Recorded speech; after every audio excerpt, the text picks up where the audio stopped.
Welcome back to A Shark's Perspective. So as I mentioned on parts 1 through 3, I had the pleasure of speaking twice at LeadsCon's Connect to Convert conference, and they also asked me to podcast live from the expo hall, which was filled with most of the conference attendees. I'm releasing the series of interviews that I recorded while there that were broadcast over the expo hall, and this is part 4 with a new friend and an excellent speaker who speaks often about video at conferences, and it just so happened to be his birthday when we recorded this. George B. Thomas is an Inbound Evangelist at Impulsive Creative, and he was one of the featured speakers at 2019's Connect to Convert conference. And on this episode, we'll discuss video that's easy to produce, how to repurpose parts of that video, ROI versus ROR, shark tattoos, Zen foods, Star Wars, and a lot more. So let's tune in to a birthday guest with a shark who always makes it feel like it's your birthday on this episode of A Shark's Perspective.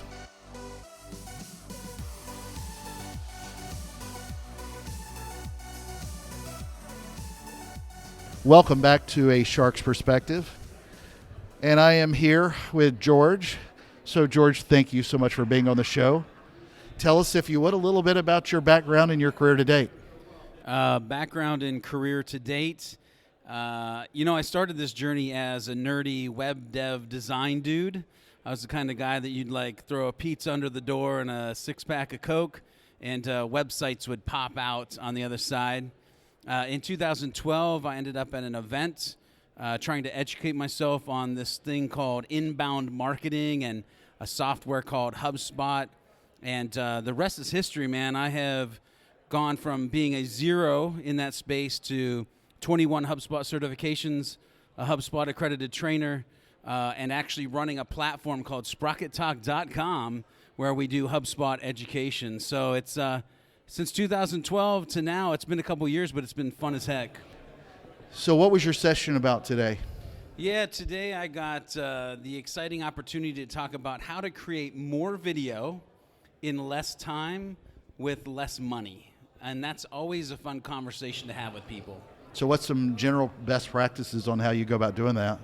Well, general best practices is to squeeze every ounce of inefficiencies out of your process. And when it comes to the type of content you're going to create, the way in which you're going to create that content, and the way in which you're going to promote that content, figuring out how to make the least amount of clicks to get the maximum amount of results. So when you think about editing, choosing the right editor, doing recording in bulk, using templates and projects, having a platform where you can do one upload and publish to multiple channels, right? So just extreme optimization, and then showing them also the reason why video is so important and the 6 major things that your videos, which by the way, when I say video, everybody should translate that to communication, because that's truly what we're doing, is we're communicating with our contacts, our prospects, leads, and customers. And so those videos have to be effective. You can't just make a video for making a video's sake. So video alone, how did you get into the video space after being the nerdy guy with pizza and Cokes under the door? Yeah, so here's the thing. I never set out to be a video guy, dude, ninja, whatever you want to throw on there. I just knew that when it came to HubSpot, when it came to training our clients, when it came to training people on the internet, how to do things inside of the HubSpot platform, the best way to do that was with video. And whether it was one-off how-to videos, or whether it was a video podcast, or it was live videos, I just needed to get really good at that. And so over time, 1 year, 2 years, 3 years, 4 years, I just started to build a process, because every day I was looking at how can I do more with less money, less time, sometimes because of budget restraint, sometimes because I still had other work to do, but I knew that there was a community that was thanking us every time we added additional value out into this space that now is Rocket Talk.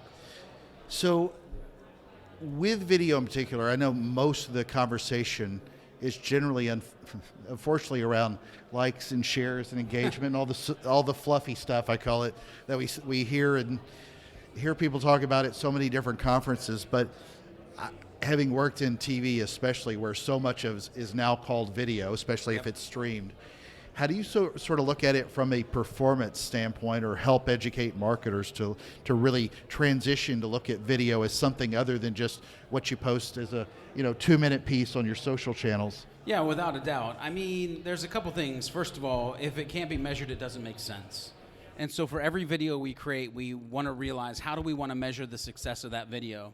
And a lot of the ways that we're measuring the success depends on the actual part of the company that's using it. So for instance, if somebody came to me and they wanted their sales team to start using video, I would say, well, you should start doing one-to-one personalized videos that are customizable to that single individual.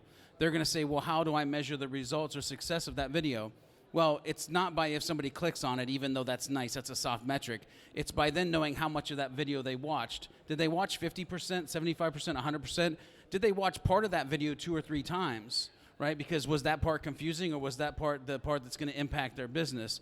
And then really, how many replies to your stinking email did you get because that video is in there? Because that's now a human-to-human conversation, right? So that's a hard metric. I got 32 replies because I got this video down pat, because I A/B tested the crap out of it and what the story I wanted to tell. Yeah.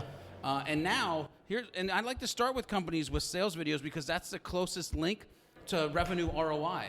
Right? If you go in and say, have your sales company start doing video, then all of a sudden they're like, crap, we just sold 20% more in 30 days because we started doing video. Now all of a sudden marketing has a freaking budget, because they're like, oh, let's add some gasoline to the fire that's happening on the sales side. Couldn't agree more. I think it's funny. We were just talking about it in my session, which ran. I didn't get to see you this time. I saw you back in the spring at LeadsCon, and you were fantastic. Well, thank you. Absolutely. But I don't think enough conversation goes around sales enablement and video, and it's Right. really interesting to hear somebody who knows this space really well say that, so I'm heartened to hear it. Well, Shark, here's the thing. Here's what's funny. There's actually a study, and they're like, how many people in sales in companies are using sales videos? Yeah. And the stat came back, it was 15 to 20% of companies are using one-to-one videos. Now, I want you to stop and think about that for a second. Because if somebody looked at the metric and said, okay, we're satisfied if if we have 15 to 20% of conversations with our potential customers, CEOs, CFOs, everybody in the company would be losing their mind. Mm-hmm. Now, it's making John Wanamaker roll over in his grave. Exactly. And so here's the thing. Where do conversations happen now in a digital world? They happen online in video. And the fact that sales organizations, 15 to 20% of sales organizations are using one-to-one video, and that 85 to 80% aren't. Do you know how much money is being left on the table because the sales teams aren't implementing one-to-one videos? I mean, it's ridiculous. It's the same people that are investing too much in programmatic display and getting a 2% return. So that's another story. So then when you're helping educate marketers, especially on video, how much of it, and I was talking about this earlier, so I'm always curious with video, how much of it do you start building out in chunks? And the reason I say that is, if you think of a movie, and when they release a commercial of the movie, they release it in 30-second ads, they release it in 2-minute ads, as the trailer. You can do the same thing with a lot of larger pieces, especially blog content. You can get that pillar content and how you build around it. Have you approached doing that with video to where you start pulling together smaller chunks of video, which is a lot more expensive, obviously, or more time consuming to do the editing, because I've done a lot of editing in the years. But have you tried that at all? Are you seeing any success with it? Yeah, so I actually share with you how we do it and how we teach our clients to do it. And some people call it repurposing. Some people call it upcycling. My boy Brian Fanzo calls it upcycling. Yeah. And what we do is we actually start with a large piece of video. And we tear it down. So for instance, let's just say that we're going to do a 45-minute podcast. Well, what we're going to do is we're going to do it as a video podcast. Then we're going to take that video, we're going to extract the audio, and we're going to turn that into the audio podcast. Now we're going to take that 45-minute video podcast, and we're going to cut a couple 30-second, 1-minute teasers out of it, and we're going to put those out on social so that they can push back and go into the audio feed or the video feed, whichever you're doing. And now you've got this like system. Now we take the transcription of that and we make it into a blog article, right? Now we pull some copy out of that blog article, and now we've got social tweets that we can put out. And so out of this one piece of content that you spent 45 minutes creating, now you got 9, 10, 12 pieces of content out there. and then flip it on its side. And after you do 3 or 4 episodes, if you're smart about the type of episodes, you could literally put those 4 episodes into a course. Because maybe you did 4 episodes on like attribution, right? Or video. And now because you've collected it in one spot and you've done them a service, they're willing to pay a small fee to go in and just get all, like, you're selling time. Yeah. You've optimized their time to the information that they know about what you've educated. And you got a crap ton of micro content to push back to each one of those pieces. Well, and it's a better way. I think a lot of people find that it's a better way to tell a story than the actual story that they were telling. And if you tell content, if you look at content as a series of stories, Yep. it's just, you'd be amazed with some crafty editing how a 2-minute piece on your larger piece could be so much better without a than doubt. you thought it was going to be. Yeah. So what's your biggest hurdle in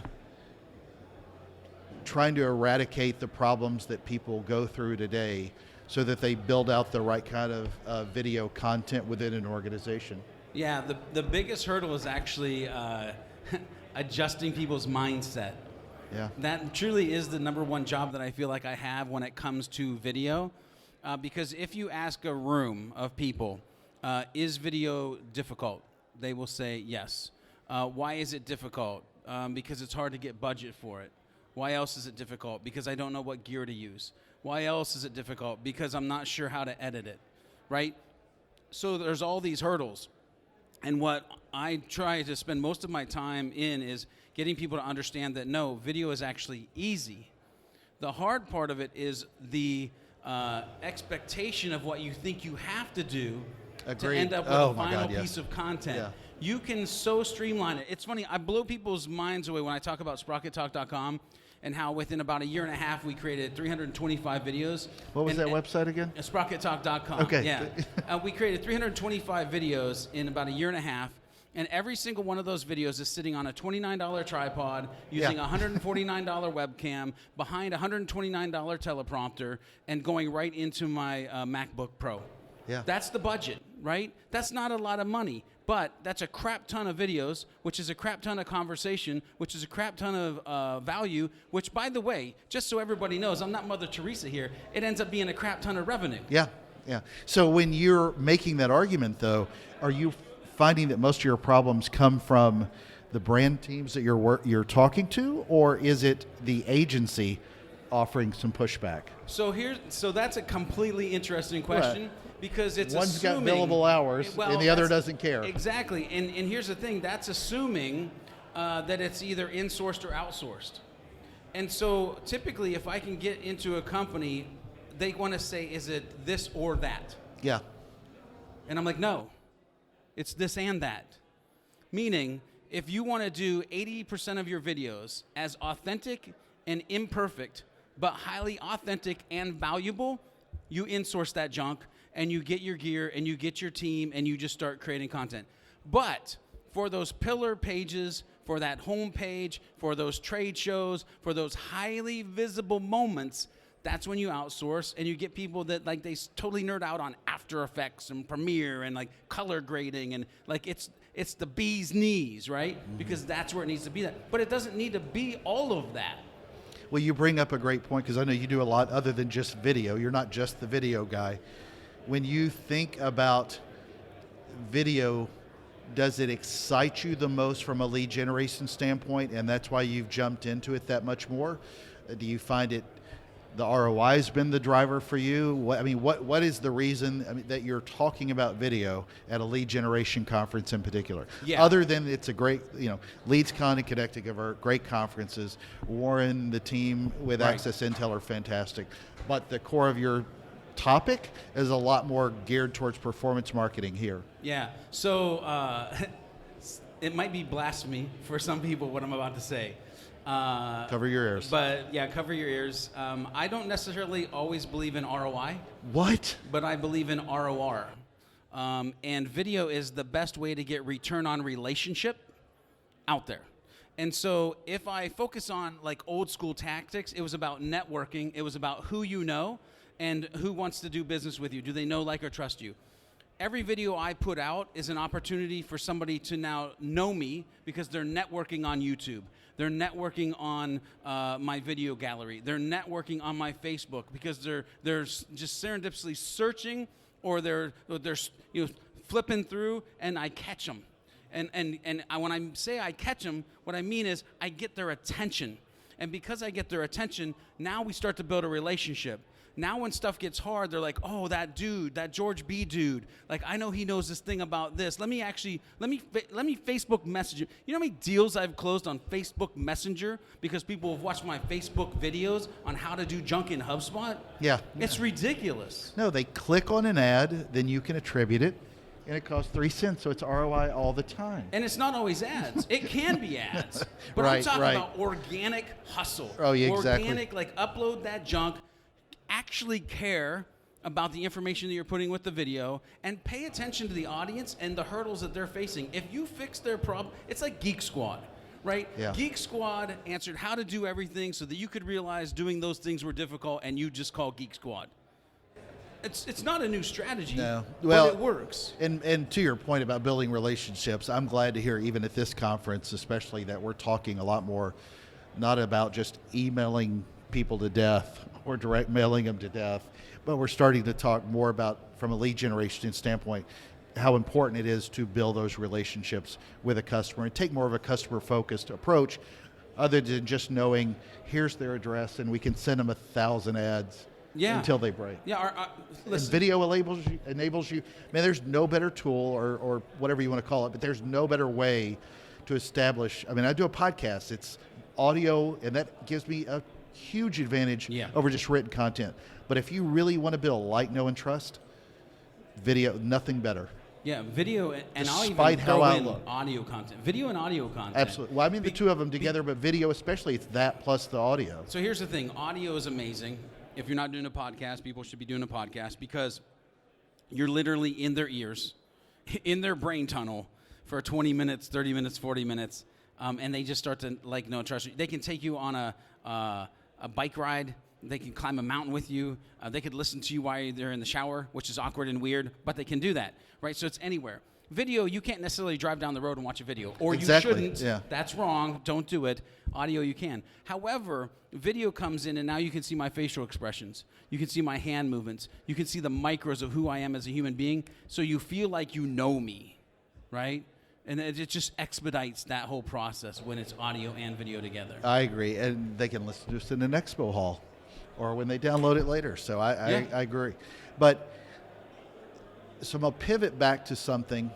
You talked about this earlier with taking the content and transcribing it, and I talked about this recently on one of my podcasts. It's so important to me.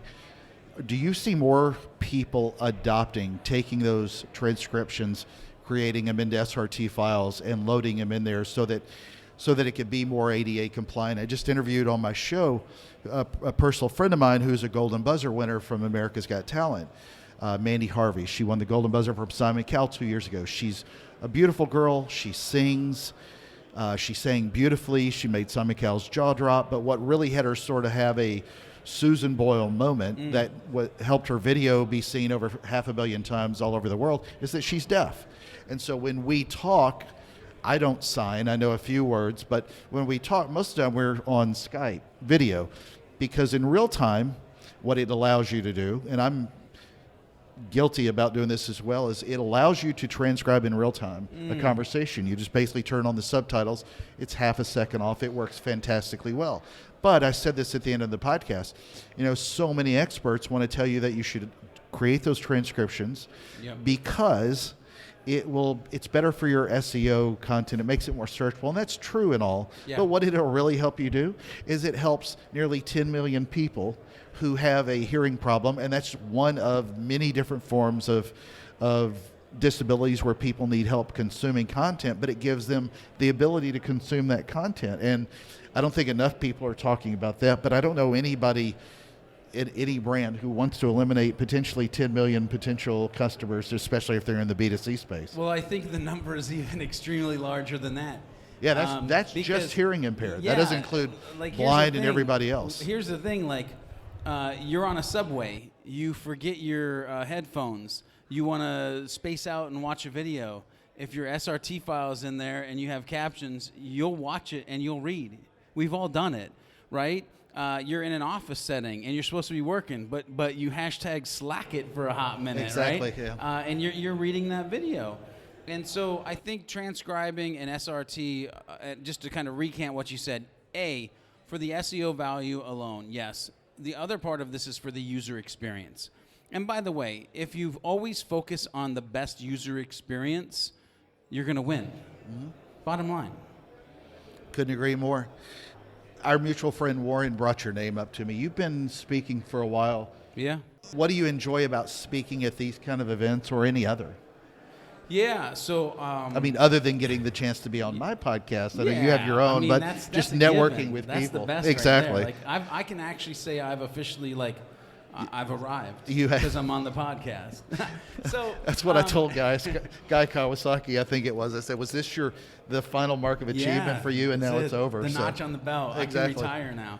So it's funny because for me, for me, it comes down to the fact that I am very self-aware of who I am and what makes me tick. And this is going to get maybe a little squishy, a little touchy-feely for a hot second. But I realized a long time ago that my mission, my who I am is where I'm the best me that I can be is when I'm in positions to be a catalyst, right? So I always want to help people be better than they are right now.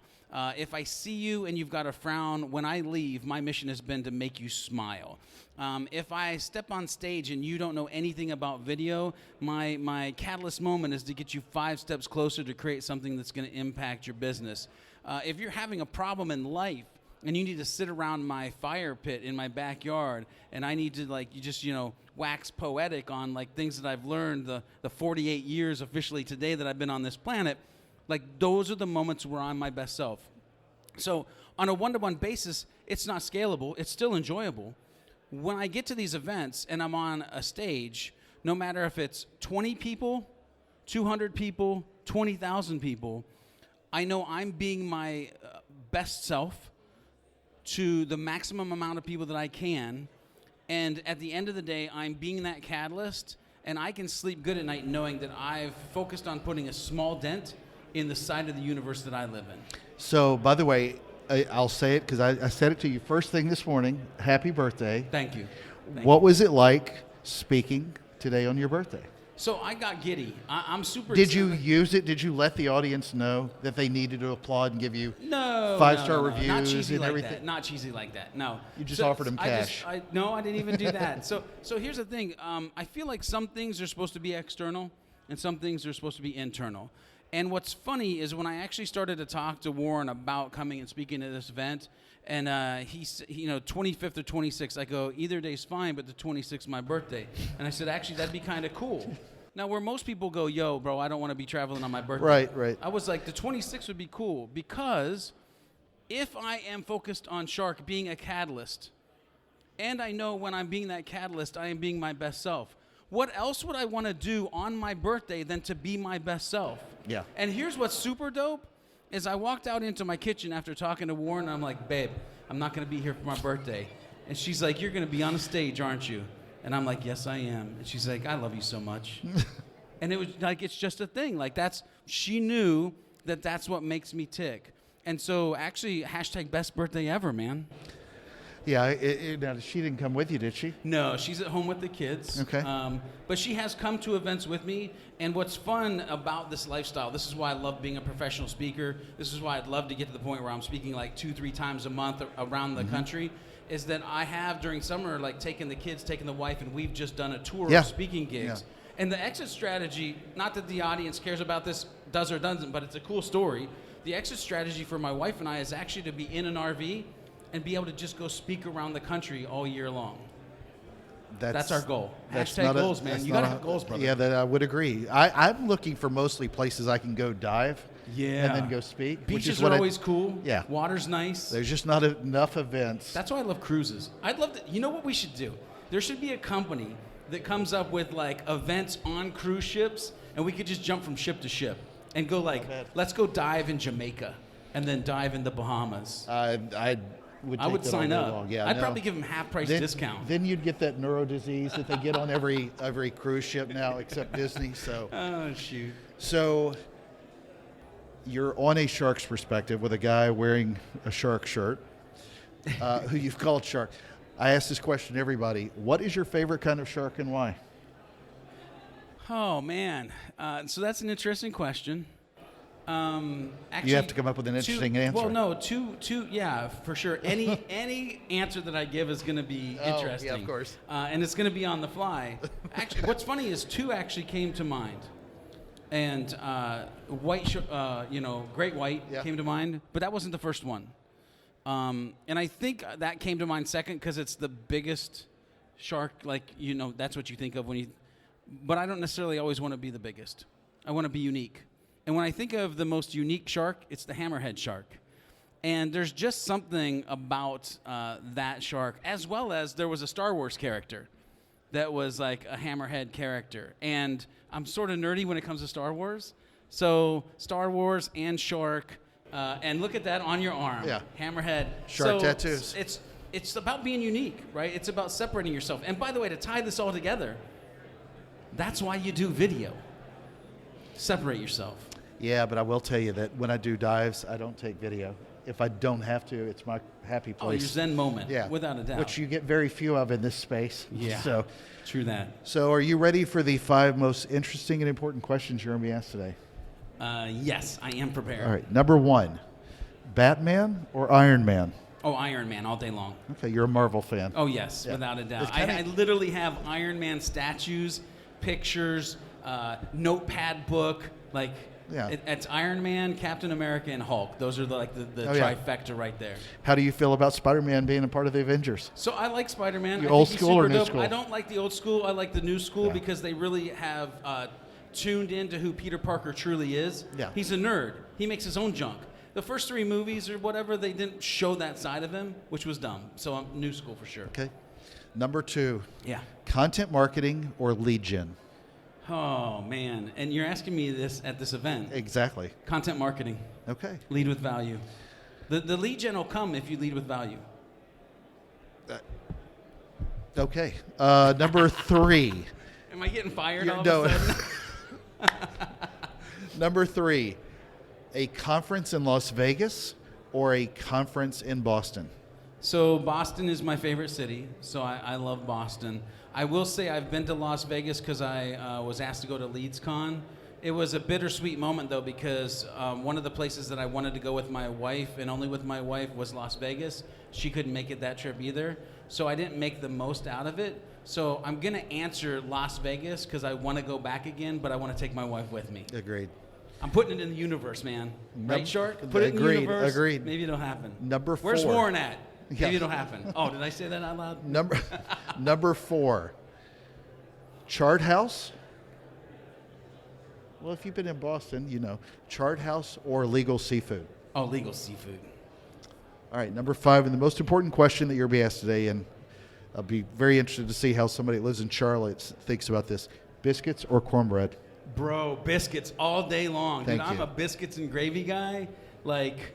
Oh, man, it's like, yeah, that would be my Zen food. If got it. I'm ever having a bad day, it's like biscuits, gravy, some sausage links. You got to go to Cracker Barrel and not have to make that decision. Without a doubt, You know?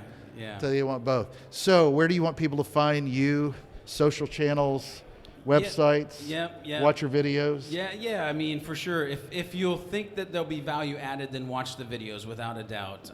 If you want to learn about video or HubSpot or lead gen or marketing automation, I got videos for that. But to connect with me on a human level, because again, Shark, it's all about ROR, return on relationships. I love relationships. Even if you ask me a question that I may not know the answer, I'm going to find it and I'm going to help you discover it as well. So on Twitter, at George B. Thomas.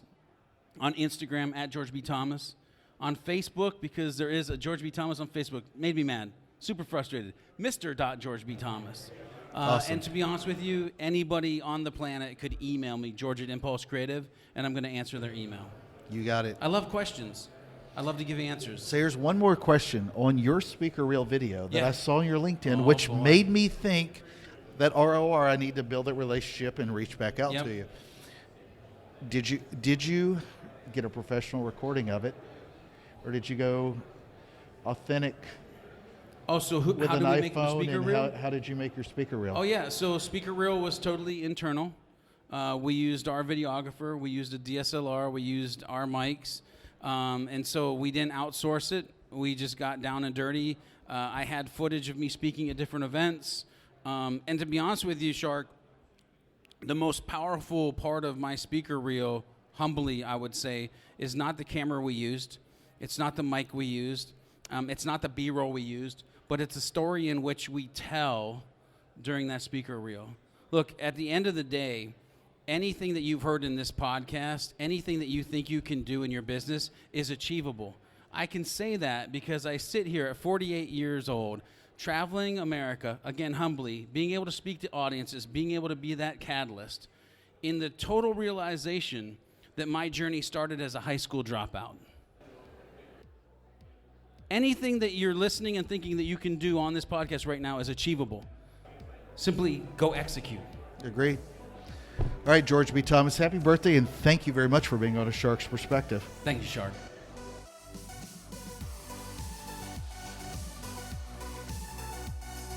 So that was my conversation with George Thomas, an inbound evangelist at Impulsive Creative, and he was one of the featured speakers at 2019's Connect to Convert conference. Let's take a look at 3 key takeaways from my conversation with him. First, George renames video as communications.